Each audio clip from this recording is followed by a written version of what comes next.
Hello guys, my name is Lindo Kuhle. Welcome to my YouTube channel. Thanks for tuning in. I'm here to update you on what was happening this yesterday. USolomzi uqhamuka esefuhleleka nje emzini kaChuma, bahlangane phezulu noChuma babhekane ezindabeni zamehlo. uChuma membuza ukuthi uzofunani uyala.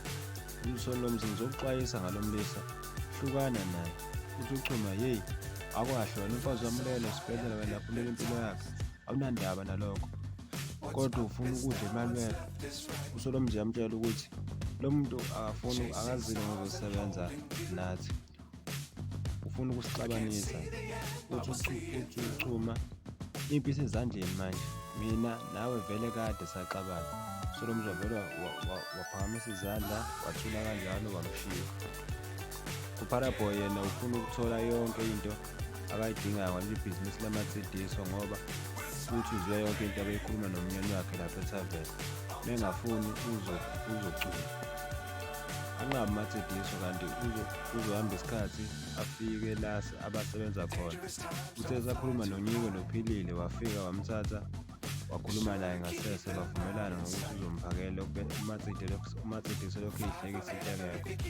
uPharaboy efuna ukudla okunempilo okunomsoco nento yokuphuza. Kanti uSolomzi uphinde wayobheka uMapholoba esazama ukulwa yona indaba kaChuma. Wafika wamtshela ukuthi uMapholoba uChuma akazukuya ndawo, waqeda wayibhekela le.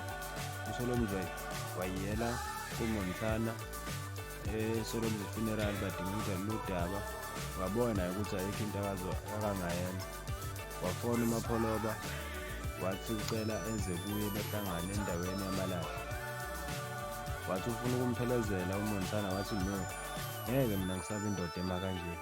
Esho ebeka izandla ezigoqiwe esifubeni, etshekisa ikhanda njengoMapholoba. Mayefika nje endaweni yamalahle besamile, kwaqhamuka uChuma, bahlangana bobathathu, balalela iplani likaChuma lokuthi kufanele bathole o-driver bakwamanye amasayithi ukuze bezokwazi ukusaplaya ngokushesha, bese behlukaniselana ukhathi wemali ebhekile. uSolomzi akawezwa amaplani kaChuma ngoba vele akafuni ukusebenza naye. uChuma ushova inkani, wathi uyalwa uyamphikisa. uChuma vele wamenzela isibonelo, wadonsa isibhamu fast, wakhomba uMapholoba, yamlinganisela ukuthi bazokwenza kanjani kula bantu uma benza ngendlela okungesiyona, bona bafuna imali kuphela.